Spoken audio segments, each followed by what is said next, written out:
So hello and welcome to MorningFile. I'm your host, Emma McCarty, and today we are joined with Ojha, the co-founder of FoodFund and also an alumni from McMaster University. So to start, do you want to just kind of explain what FoodFund is, why you created it, what its purpose is? Sure. FoodFund is a sustainable grocery delivery service. What we are trying to do here is gather fruits, vegetables, or other grocery products which were otherwise meant for landfill, just because of how they look, maybe too big, too small, cosmetic imperfections, even logistical issues such as mishandling during transportation, barcode errors. So all these kind of things we try and get it from the producers, manufacturers, wholesalers, and we get it to our warehouse and we package them in boxes that get delivered to your doorstep. So customers like yourself can go online and curate your own box and get it delivered. It's just the service angle of FoodFund. I believe that it's more about a movement. We're trying to educate people about what food wastage actually is, trying to educate about a sustainable kind of grocery delivery, smarter way to shop. So we're just challenging the notion of perfection here. Yeah, that's amazing. So you guys focus then on like recovering produce, would you say? So it's fruits and vegetables and that kind of thing? Primarily did start with just fruits and vegetables, but given the hit that we saw with COVID and increased demand in offering other services, we had to take some leaps and bounds in terms of changing our supply chain, getting some new flexibility on the website. So it just forced us to get into the grocery items as well, because the problem is not just limited to fruits and vegetables. It seems so, but there's a lot of dark truth behind the grocery staples as well. Yeah, so that was kind of something I wanted to move into. How have you had to transition during the pandemic? What was that like? The entire focus was to make produce more accessible during that time. So we did not want to raise any kind of prices, did not want to take up anything new apart from what we are doing, just do it better and keep continuing to do it in the community. We did face a lot of challenges, of course, because our infrastructure was not developed for handling that kind of demand. And that's where it took a lot of effort. So it did change the entire scenario of how we deliver product. Protocols changed with increased demand, how to use the warehouse more efficiently. I think that's the time when my MBA or his business actually kicked in on how to use those resources well. Yeah, for sure. So I guess there's that side of it where you guys had to really put in work and figure out how you were going to do stuff with everything that happened with the pandemic. What has the people's response been? What has that side been to FoodFund? I would say that it has been very emotional. In the beginning time, I know that there was this chaos where there was so much fear in people. And when my entire team used to go in to deliver boxes, all of us were sharing pictures of those beautiful messages from our customers. It was almost like a soldier kind of a feeling that you're actually doing something for the community at a time of need. We used to have those spurts of emotions when we were dealing with, say, senior citizens or people with special needs. But this was a totally new scenario. The way people responded was so amazing. They did not stop showing their love just because it was Corona. They used to have sanitized bags with some goodies. But it was an overall overwhelming experience, because you would see them, looking at you from the window and just waving thank you or giving a lot of love. So that, in my opinion, during the pandemic, not just for myself, but for my entire team, I think that was the biggest motivating factor. Yeah. So you guys are going to be expanding into Hamilton and offering FoodFund services starting January 16th. How's that looking? Are you excited for that? I personally am very excited. It's coming back to Hamilton almost after 3 years. I spent 2 years there, and I know exactly what the streets look like. So it's kind of exciting.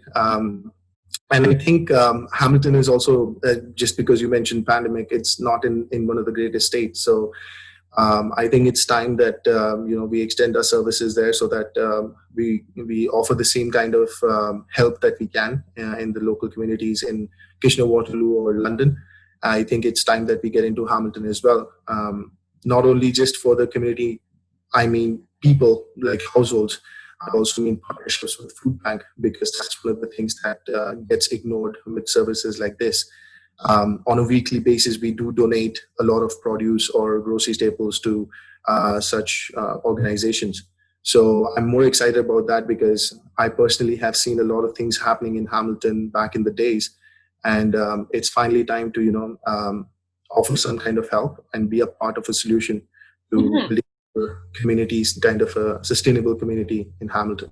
Yeah, that's awesome. Like, it's not just a business, it is a solution to a problem. How did you, I guess, like, you are fairly young as well. You said Divi is just finishing up school. How did you guys come up with the idea and kind of put it together?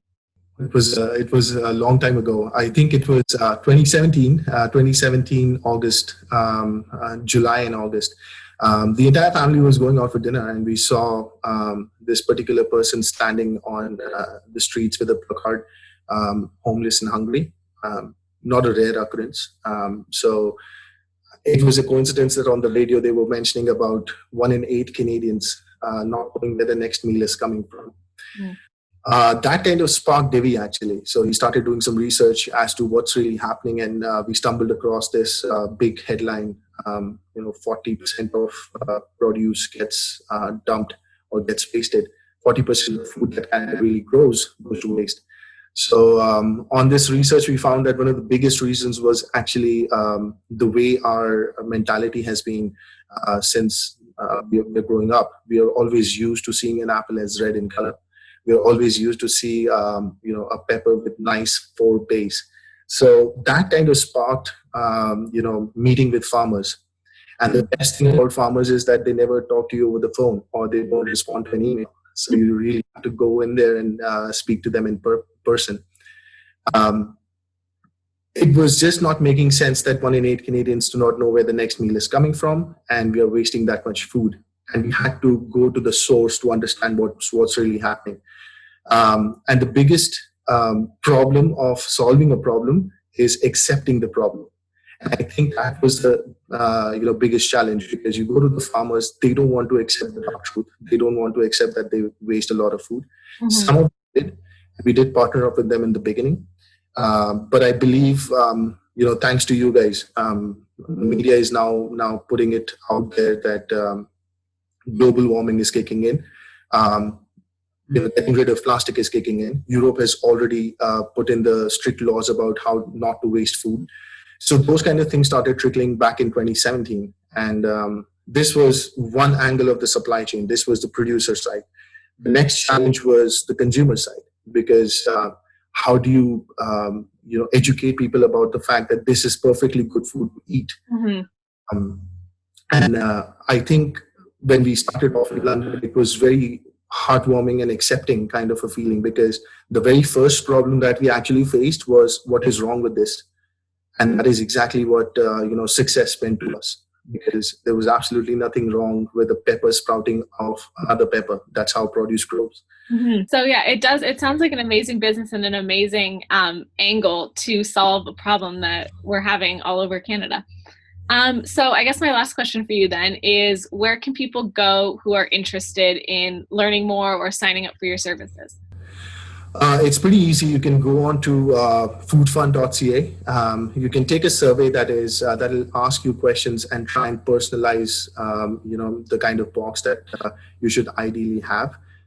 The interesting part is that it's keeps all of the constraints, such as how much food intake, fruits, vegetables that you should, given how the Canadian stats work.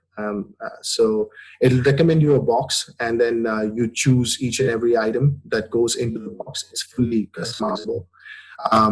It is by default a weekly subscription service. However, it does not come in with any contract, so you can always skip a certain week that you do not wish to get the produce for. And that's how it goes. It's pretty easy on the website. there will be somebody always available on the website to help you in terms of signing up if there's any issues.